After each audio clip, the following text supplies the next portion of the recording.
அனைவருக்கும் இறைவன் சாந்தியும் சமாதானம் உரித்தாகட்டுமாக என்ற வாழ்த்துக்களோடு அன்புடன் ரியாஸ்.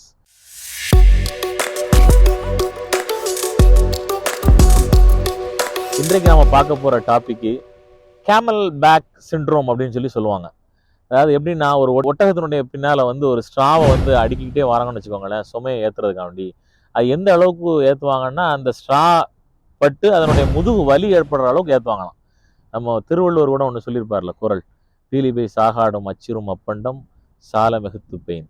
அது மாதிரி உங்களுக்கு அந்த அச்சாணி முறிகிற வரைக்கும் நீங்கள் என்னதான் அது ஒரு மயிலரகா இருந்தாலுமே ஓவர்லோட் ஆகிடுச்சுன்னா முறிஞ்சிரும்பாங்கள்ல.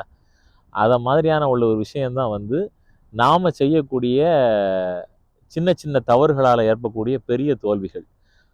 அதை உதாரணத்துக்கு என்ன சொல்லலாம்னா, நான் படித்த விஷயத்த ஷேர் பண்ணுறேன். லிங்ஸி அப்படின்னு சொல்லி சைனாவில் ஒரு தண்டனை கொடுப்பாங்க. லிங்ஸி முறைங்கிறதுனா டெத் பை 1000 கட்ஸ். ஓகே, லிங்ஸிங்கிறது அந்த சைனீஸ் வேர்டு. அதுக்கான மீனிங் இது டெத் பை 1000 கட்ஸ் அப்படிம்பாங்க. அது எப்படின்னா, உங்களுக்கு பெரிய கிரைம் பண்ணவங்களுக்கு அவங்களுக்கு தண்டனையாக, உச்சபட்ச தண்டனையாக மரண தண்டனையை கொடுக்கும்போது என்ன பண்ணுவாங்கன்னா, கொடூரமாக அவங்கள கொல்றது. எப்படின்னா, ஒரு கையிலையோ இல்லை காலையோ உடம்புல ஒவ்வொரு பக்கமாக சீராக கூர்மையான கத்தியை வச்சு கட் பண்ணிக்கிட்டே வருவாங்க. அது பல நாட்களாக பல மாதங்களாக பண்ணுவாங்களாம். அது வலியினுடைய வேதனையில் அப்படியே துடிச்சு அவன் அந்த மனிதன் சாவான். அந்த மாதிரியான ஒரு கொடூரமான தண்டனையை தான் லிங்ஸி அப்படின்னு சொல்லுவாங்க. இது முன்னால் உள்ள காலங்கள்லையும் அரசர்களோட காலங்களையும் நடந்திருக்குது. சைனீஸ் ஃப்ரெண்டு ஒருத்தர் அதை ஷேர் பண்ணும்போது சொன்னதாக நான் என்னோட ஃப்ரெண்ட் ஒருத்தர் சொல்லி கேட்டேன். அது எப்படின்னா, இந்த லிங்ஸியில தான் அவனை பனிஷ் பண்ண போறாங்கன்னு தெரிஞ்சாலே அந்த பயத்திலே பாதி பேர் செத்துருவாங்களாம். இது எப்படின்னா, குறிப்பிட்ட இன்டர்வல்ல சீராக ஒரு இடத்துல கூர்மையான கத்தியை வச்சு கட் பண்ணிக்கிட்டே வர்றாங்க. இது முதல்ல கையில கட் பண்றாங்க இல்லையா, அப்ப லைட்டா வலிக்கும். அடுத்து கேப் விட்டு விட்டு விட்டு நீங்க கட் பண்ணும்போது அது பெரிய ரணத்தை உண்டு பண்ணும். இதே மாதிரி தான் நான் என்னைக்கோ ஒரு இடத்துல ஒரு மீட்டிங்க்கு போக வேண்டியது இருக்குது. 10 நிமிஷம் லேட்டாக ஒரு பெரிய போர்டு மீட்டிங் நடக்கும். அன்னைக்கு நான் ஒரு ப்ரெசன்டேஷன் பண்ண வேண்டியிருக்கும். நான் லேட்டாக போயிருந்திருப்பேன். அதனால எனக்கு வரக்கூடிய ஒரு ப்ரமோஷன் நடக்காமல் போயிடும்.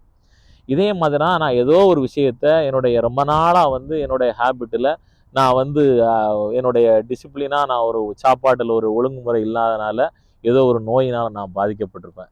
என்னைக்கோ ரொம்ப நாளாக சாப்பிட்டுக்கிட்டு இருந்து அதில் ஒரு டிசிப்ளினாக போய் உடம்பு ஒரு மாதிரியாக ஆகி நோய்வாய்ப்பட்டு போயிருப்பேன்.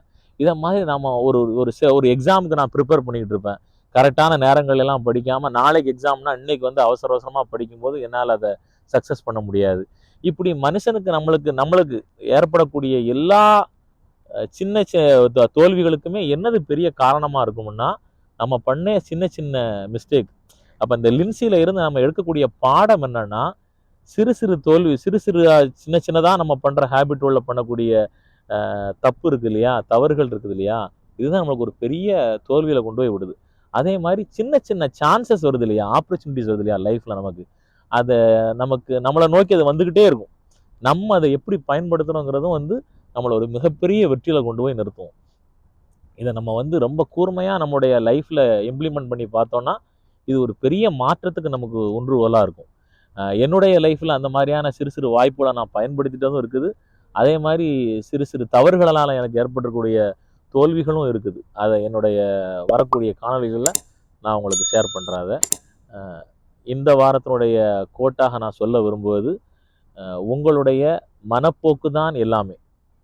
நம்மளுடைய ஆட்டிடியூடு எப்படி இருக்குதோ அதுக்கு தகுந்த மாதிரி தான் நம்முடைய செயல்களும் நமக்கு அமைய போகுது. அன்புடன் ரியாஸ்.